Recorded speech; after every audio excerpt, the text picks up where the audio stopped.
Okay, so let's sitting at the big monitor for the Barack Obama interview. Stand by the break master in 5, 4, 3, 2, roll the break.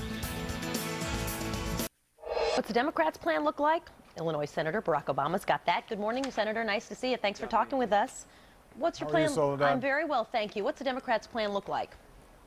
Well, I think there are a couple of principles that are completely necessary in order for us to move forward here. Number one, gift bans, I think, should be clear and concise. There should be no acceptance of gifts from lobbyists. Super Bowl tickets, trips to Scotland of the sort that Tom DeLay got from Jack Abramoff.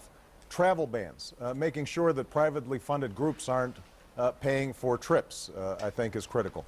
Closing down the revolving door that has been so commonplace, where you've got people who are in charge of passing a prescription drug bill, turning around and going to work for the big drug companies the following year. And improve disclosure so that people actually know the connection between who is in fact giving money and what they expect to be getting in return. So the Democrats' plan sounds kind of like the Republican plan, which I just mentioned a moment ago. What's different about it? Well, I think it's terrific that the Republicans are getting religion on this. You know, over the last 5 years, what you've seen is a doubling of lobbying in Washington.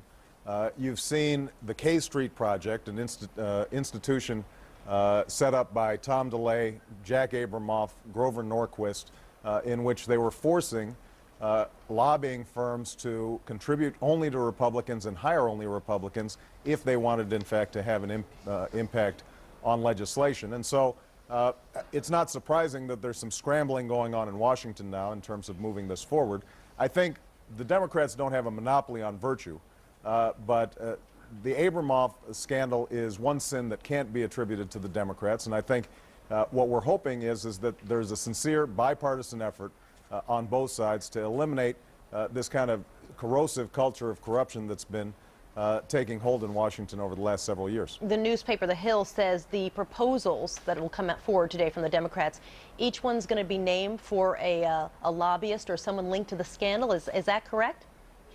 Well, you know, I'm not sure exactly how the press release is going forward. I think that the basic principles involved should be that the ordinary voter and their representatives should have at least as much impact, if not more impact, on legislation than lobbyists who are getting hired at $40,000 a month. And that has not been the principle in Washington over the last several years. We'll see how they're named when they come out. Let's talk a little bit about some of these Martin Luther King Day speeches. You know, everybody called out to make their speech. Some of them get more attention than others. For example, Ray Nagin, the mayor of New Orleans, said this. Let's listen. As I'm sure you've heard this morning. What do you think of his remarks? Oh, well, he apologized, and I think that was probably the right thing to do. If I'm the mayor of New Orleans, I want everybody to come back. And, you know, it sounded like maybe Mayor Nagin had been talking a little bit too much to Pat Robertson when he attributed hurricanes to our policies. I think the mayor was correct when he tried to recant the statements that he made. How about Hillary Clinton when she said, use the word plantation to describe the House of Representatives? Let's listen to what she said.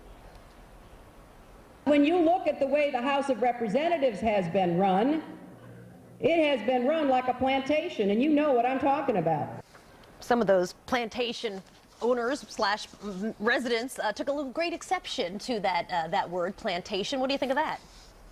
Well, I think what Senator Clinton was referring to was the topic that we were earlier discussing, and that is there's been a consolidation of power by the Republican Congress and this White House in which if you are the ordinary voter, you don't have access. Dick Cheney will call in major oil companies to write the energy bill. Tom DeLay will work with those who are participating in the K Street Project in terms of writing critical legislation. And the ordinary voter and even members of Congress who aren't in the majority party don't have much input. And I think it's that kind of concern that you've got more and more concentration of power on behalf of special interest and moneyed interests in Washington that should be a source of concern for all of us. Barack Obama is a senator from Illinois. Nice to see you. Thanks for talking with us this morning, Senator. Great to talk to you, Soledad. Thank you. Thank you. Miles? Coming up. This morning. It's a funny movie. Nice to see you. Nice Thanks to for see you. talking with Thanks us for about it. inviting me. The story in a nutshell is that Albert Brooks, the comedian actor, is sent by the government to go and do a lengthy report on comedy in the Muslim world. Write a 500-page report, go to India and Pakistan.